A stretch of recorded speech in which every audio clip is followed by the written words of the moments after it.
Muy bien, mis hermanos. Vamos a ver una historia como se puede ver ya en la pantalla, que vemos un ejemplo en David, en toda su vida. Y las primeras cosas que uno puede ver de David es que se nos habla de él y se nos menciona desde que era un muchacho, desde que era muy joven hasta que murió. Le vemos como un niño, le vemos como un profeta, le vemos como el rey también de Israel. Le vemos en diferentes facetas. Son diferentes cosas que vemos de David. Pero también nosotros sabemos que podemos aprender diferentes cosas de él, porque fue un hombre muy santo, pero también nosotros sabemos la otra parte, que fue un hombre pecador. Pero dentro de todas las cosas que sabemos de David, es que fue un hombre conforme al corazón de Dios. Nosotros podemos ver en dos partes en la Biblia que se menciona que David era un hombre conforme al corazón de Dios. Una la encontramos acá en Hechos capítulo 13, versículo 22, y que podemos ver que dice, después que Pablo está hablando en la sinagoga, y dice: he hallado a David, hijo de Isaí, varón conforme a mi corazón, quien hará todo lo que yo quiero. Son palabras que salen de la boca de Jehová, son palabras que salen de la boca del Padre, hablando acerca de David. He hallado entonces a David conforme a mi corazón. Era un hombre que seguía las sendas de Dios, era un hombre justo, era un hombre que hacía su voluntad.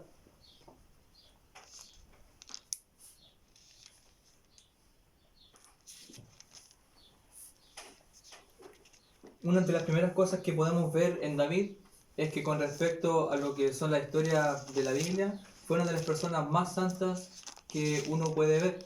Porque en primera instancia nosotros le podemos ver que él se enfrentó a Goliat y de esa manera demostró la gran fe que tenía en Dios, porque se enfrentó a un gigante que desafió al escuadrón de Dios y por lo tanto que menospreciaba también a Jehová.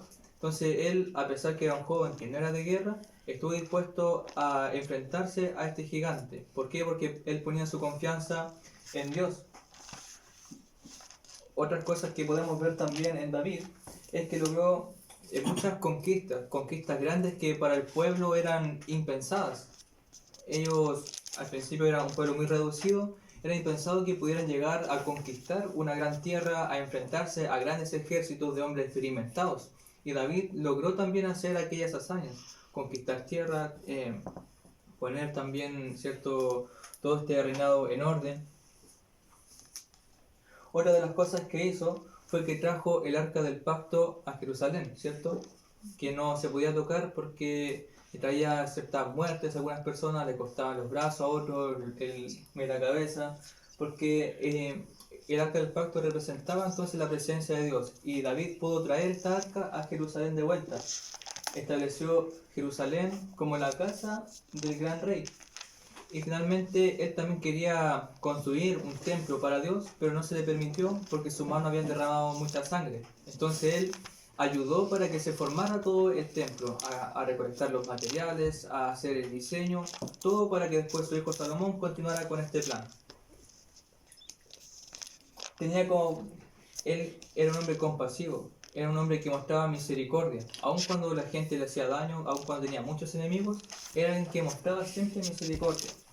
En varias oportunidades, a menos nosotros podemos ver dos en el libro de 1 de Samuel, que tuvo instancias para matar a Saúl.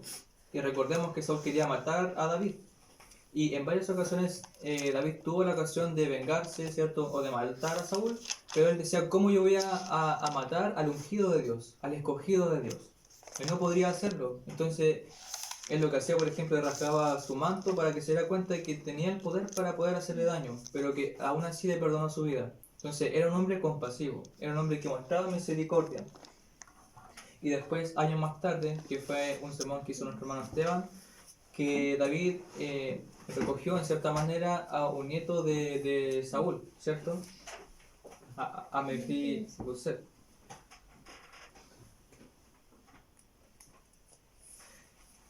A tal punto tiene una importancia David que después aquí en el Nuevo Testamento, o mejor dicho, en el Antiguo Testamento se le comparaba a todos los reyes, se comparaba con el trabajo que David hacía. Por ejemplo, nosotros podemos encontrar que se compara al rey Abiam, y dice, y anduvo Abiam en todos los pecados de su padre, Roboam, que había cometido antes de él, y no fue su corazón perfecto con Jehová su Dios, como el corazón de David su padre.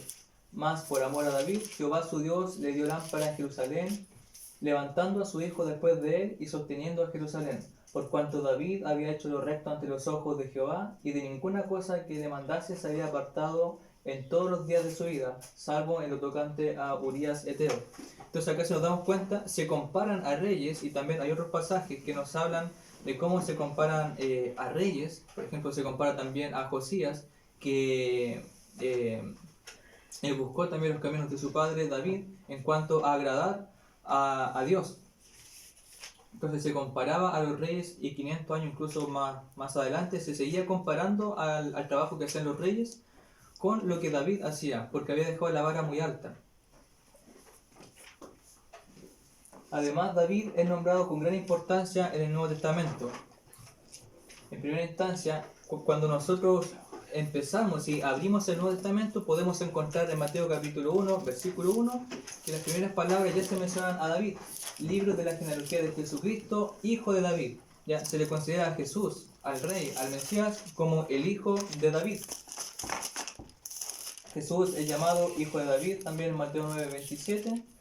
En el sermón que Pedro predicó en el día de Pentecostés, nosotros vemos también que Pedro habla acerca de David.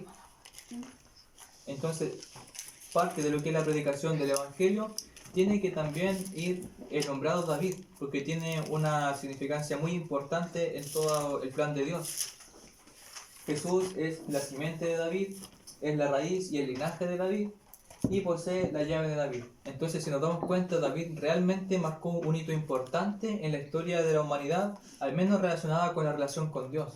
Tiene un significado muy importante para el corazón de Dios. Entonces, si nos damos cuenta, realmente fue un hombre grande. Y no solamente en cuanto a estas cosas que podemos ver, que fue un gran rey, sino que también en cuanto a su vida de adoración, de devoción para con Dios. Se menciona dentro de los siervos más importantes en Hebreos 11. Pero como les decía, se habla también acerca de su vida de devoción hacia Dios. Entonces a él se le adjudican como las escrituras más hermosas de devoción hacia Dios. Entonces, por ejemplo, se le adjudican 77 salmos, y dentro como de los bestsellers, si se puede decir de alguna manera, encontramos el famoso Jehová es mi pastor, nada me faltará. Aclamad a Dios con alegría toda la tierra.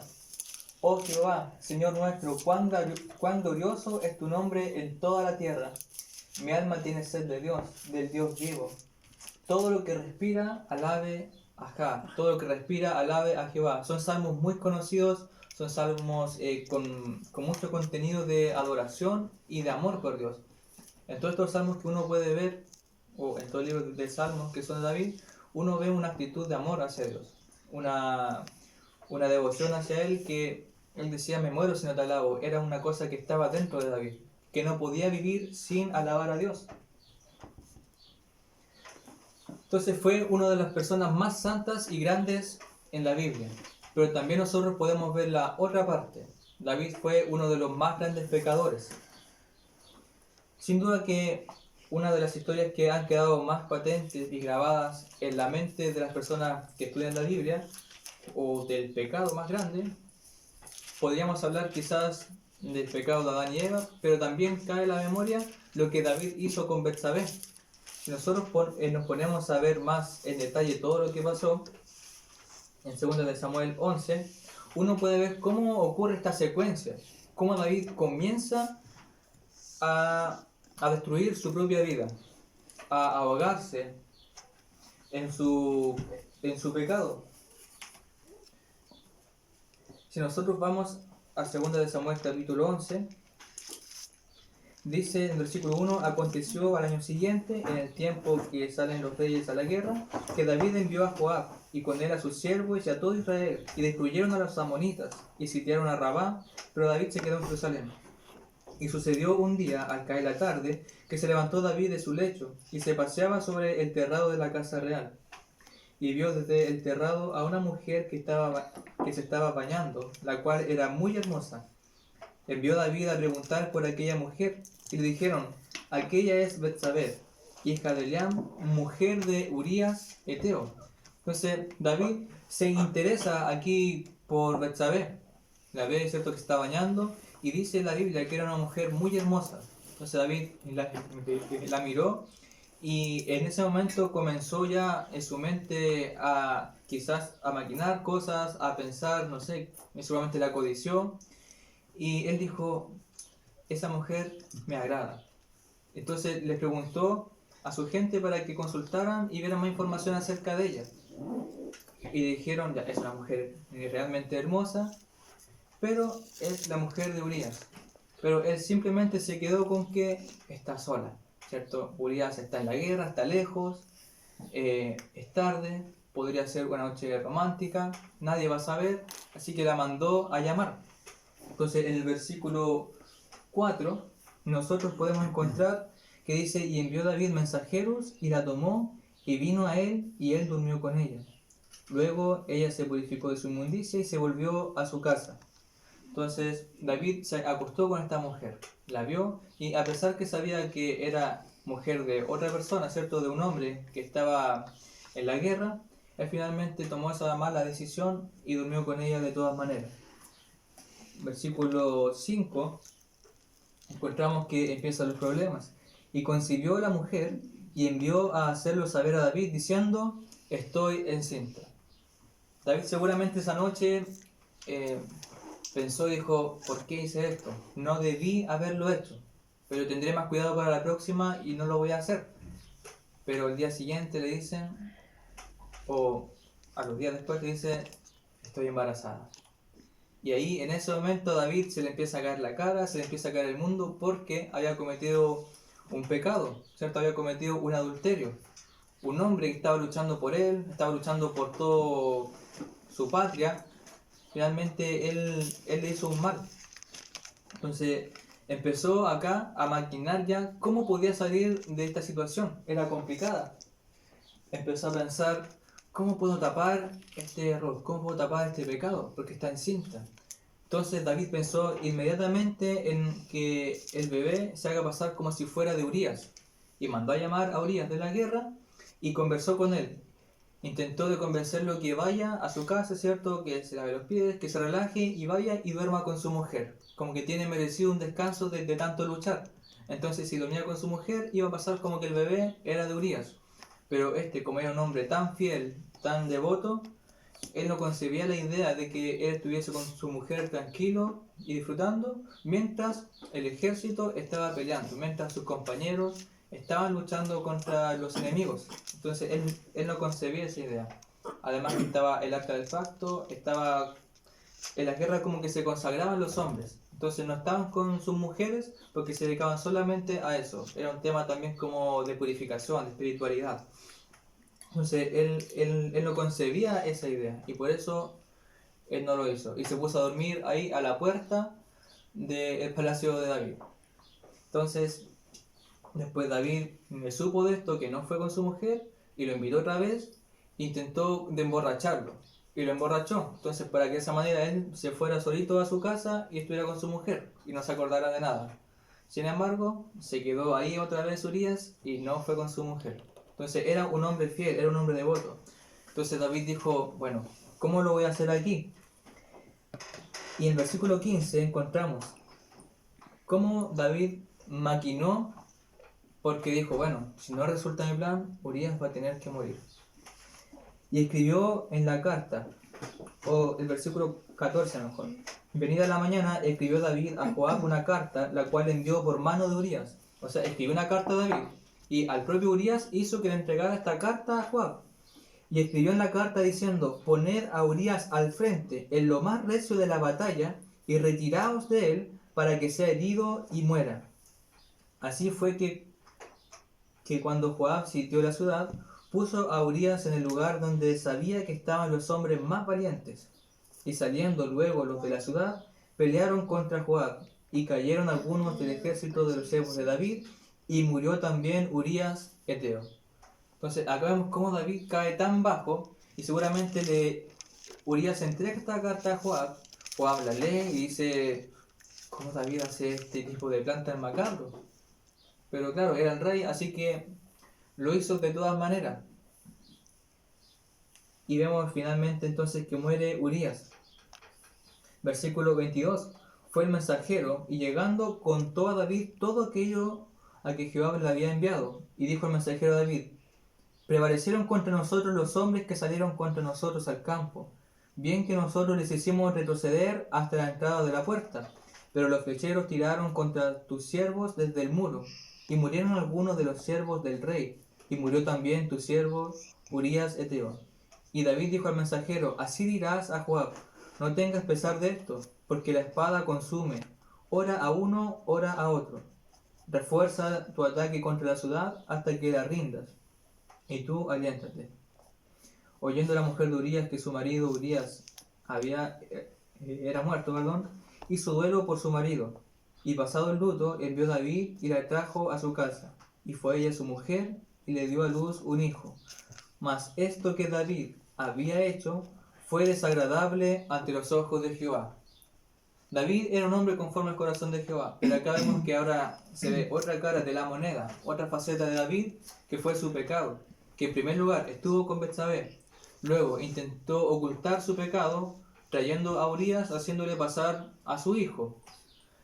Luego, como no resultó eso, fue creciendo el pecado poco a poco, como una pelota de nieve que va creciendo a medida que avanza, y así también iba creciendo su pecado. Y llega un punto entonces en que incluso tiene que llegar a matar a Urías de una manera indirecta.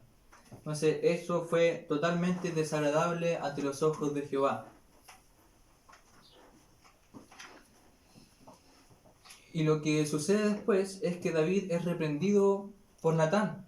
Y Natán le hace ver un tipo como de parábola, una historia que le cuenta. Dice el capítulo 12, Jehová envió a Natán a David, y viniendo a él le dijo, había dos hombres en una ciudad, el uno rico y el otro pobre. El rico tenía numerosas ovejas y vacas, pero el pobre no tenía más que una sola corderita, que él había comprado y criado, y que había crecido con él y con sus hijos juntamente, comiendo de su bocado y bebiendo de su vaso, y durmiendo en su seno, y la tenía como a una hija. Y vino uno de camino al hombre rico, y éste no quiso tomar de sus ovejas y de sus vacas, para guisar para el caminante que había venido a él, sino que tomó la oveja de aquel hombre pobre, y la preparó para aquel que había venido a él. Entonces se encendió el furor de David en gran manera contra aquel hombre, y dijo a Natán, vive Jehová, que el tal hizo es digno de muerte, y debe pagar la cordera con 4 tantos, porque hizo tal cosa y no tuvo misericordia. Entonces dijo Natán a David, tú eres aquel hombre. Así ha dicho Jehová, Dios de Israel, yo te ungí por rey sobre Israel, y te libré de la mano de Saúl, y te di la casa de tu señor y la mujer de tu señor en tu seno. Además te di la casa de Israel y de Judá, y si esto fuera poco, te habría añadido mucho más. ¿Por qué pues tuviste en poco la palabra de Jehová, haciendo lo malo delante de sus ojos? A Urías Eteo heriste a espada, y tomaste por mujer a su mujer, y a él lo mataste con la espada de los hijos de Amón. Por lo cual ahora no se apartará jamás de tu casa la espada, por cuanto me menospreciaste, y tomaste la mujer de Urías Eteo para que fuese tu mujer. Así ha dicho Jehová, he aquí, yo haré levantar el mal sobre ti de tu misma casa, y tomaré tus mujeres delante de tus ojos, y las daré a tu prójimo, el cual yacerá con tus mujeres a la vista del sol, porque tú lo hiciste en secreto, mas yo haré esto delante de todo Israel y a pleno sol. Entonces dijo David a Natán, pequé contra Jehová. Y Natán dijo a David, también Jehová ha remitido tu pecado, no morirás. Mas por cuanto con este asunto hiciste blasfemar a los enemigos de Jehová, el hijo que te ha nacido ciertamente morirá. Y Natán se volvió a su casa, y Jehová hirió al niño que la mujer de Urías había dado a David, y enfermó gravemente. Y conocemos lo que sigue después. Si nos damos cuenta, David hizo muchas cosas buenas, pero también hizo algo muy terrible, muchos pecados que cada vez iba sumando y sumando. Y Natán le hace ver lo que él hizo. Él tenía todo, Dios le había dado de todo, él podía tener todas las mujeres que quisiera, pero justo tomó la de un hombre, ¿cierto? Que en este caso representa a este hombre más pobre, que tenía solamente una mujer a la cual amaba mucho. Entonces David, teniéndolo todo, le arrebató a su única mujer y le quitó la vida. Entonces David se dio cuenta que él era aquella persona que estaba abusando de su poder, que hizo este gran mal y que él merecía la muerte. Él mismo se dio cuenta que esa persona era digna de morir. En ese caso era él el que era digno de morir por el terrible pecado que había cometido. Entonces, después que Natán le hace ver todo esto, dice que va a ser castigado, que esto no va a quedar así, pero que aún así Dios le perdonó porque David se arrepintió. Entonces, acá vemos algo importante también dentro del corazón de David. A pesar de que se equivocó en varias oportunidades, cuando él se equivocaba, cuando él pecaba, se arrepentía de corazón. Y por eso podemos ver también que era un hombre conforme al corazón de Dios. No significa que era un hombre perfecto, no significa que era un hombre que no fallara, porque vemos claramente que cometió pecados terribles. Pero aún así se le considera un hombre conforme al corazón de Dios, porque cuando le fallaba, él decía, fíjese, pequé contra Jehová, hizo mucho mal, pero pecó contra Jehová. Él entendía que su pecado, aparte quizás de traer consecuencias a otras personas, el pecado siempre era contra Dios, y eso es lo que le dolía a él, haberle fallado a su Dios, a quien él amaba tanto. Pero como se arrepintió, dice que Natán acá le dice, también tu pecado ha sido remitido, o sea, tu pecado es perdonado, pero no así sus consecuencias, porque Dios es justo. Y de aquí en adelante comenzó la tortura, por decirlo de alguna manera, comenzó su vida a ser terrible. Nunca más hubo gozo en el palacio. De aquí comenzaron los problemas y se hicieron cada vez más grandes. Una de las cosas que encontramos es que comenzó la guerra civil, que se peleaban el trono, sus hijos, ¿cierto? Se peleaban el trono, querían matar a David. Su hija Tamar fue violada por uno de sus hijos, o sea, por los hijos de David. Su hermanastro violó a su hermanastra. Y por eso también el hermano de esta chica fue y mató al violador, y luego el que lo mató quería quitar el trono a David, y así comenzaron los problemas y cada vez se hacía más grande. Puso al pueblo en contra de David, Absalón, ya lo puso en contra de él para hacer como una rebelión contra él, para quitarle el trono. Luego estuvo esta rebelión de su hijo Adonías, y Salomón después mató a Adonías, y así uno puede ver la historia que sucedió después. De aquí en adelante la cosa comenzó a ir mal. ¿Por qué? Por un pecado que cometió en una noche. O sea, por un descuido que cometió, y todo después lo que vino en su vida se puso complicado. Y de entre las cenizas, de entre toda esa deshonra que él tenía, escribió el Salmo 51. Un salmo también muy conocido, y que podemos ver unas palabras de arrepentimiento. Vemos un corazón que realmente está arrepentido y dice, ten piedad de mí, oh Dios, conforme a tu misericordia, conforme a la multitud de tus piedades, borra mis rebeliones, lávame más y más de mi maldad y límpiame de mi pecado, porque yo reconozco mis rebeliones y mi pecado está siempre delante de mí. Contra ti solo he pecado y he hecho lo malo delante de tus ojos, para que seas reconocido justo en tu palabra y tenido por puro en tu juicio. Y así comienza o sigue el Salmo mostrando el corazón arrepentido de David, que realmente está dolido por su pecado, pero lo que más le duele a David es que ha pecado contra Dios. Y por eso esa frase, contra ti solo he pecado.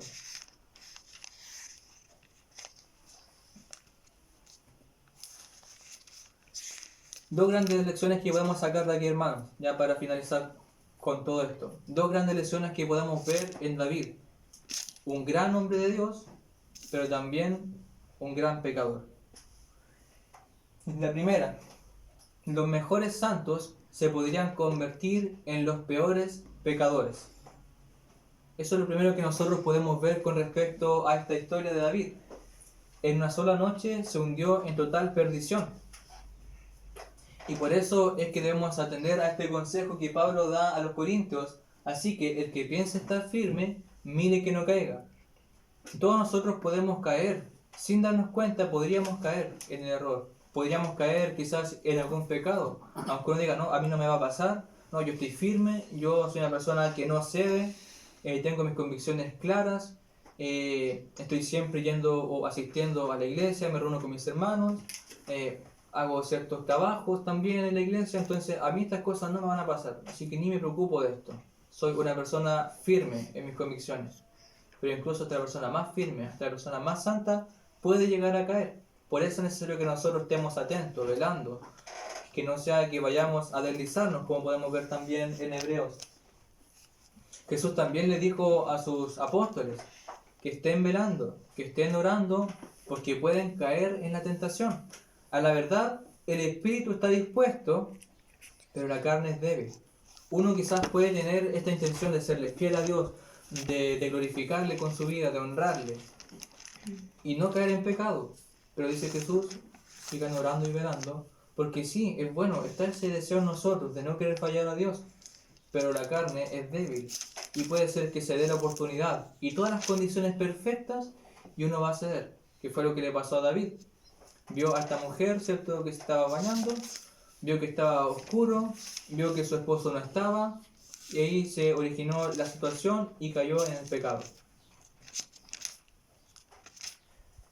Es lo que pasa si un hombre está al volante, ¿cierto?, está manejando de noche en la carretera y se le empiezan a caer un poco los párpados.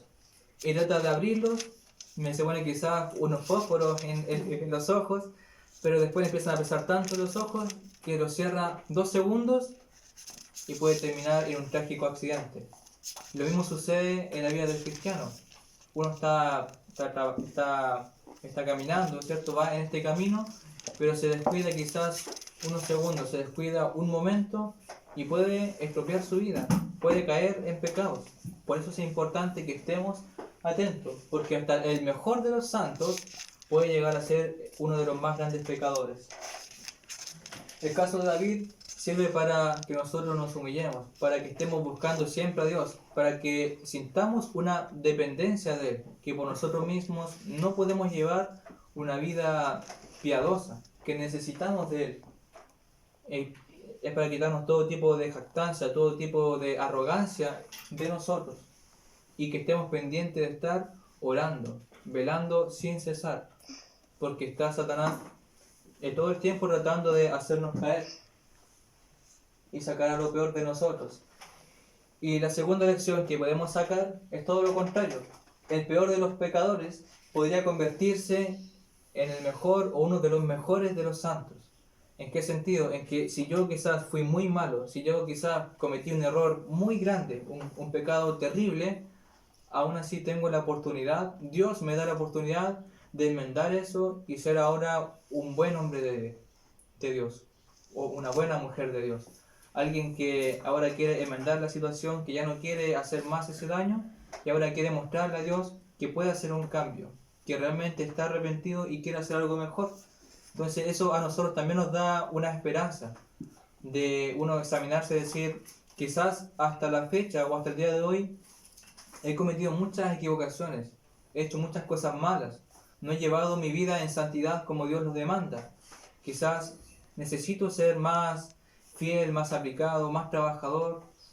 He estado muy al debe en muchas cosas, pero Dios me puede dar la oportunidad de hacer las cosas mejores.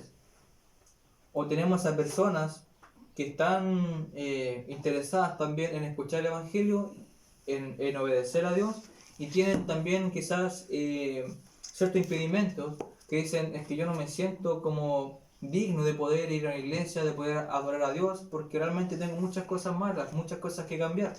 Y podemos dar también ejemplo de David, que vemos una transformación.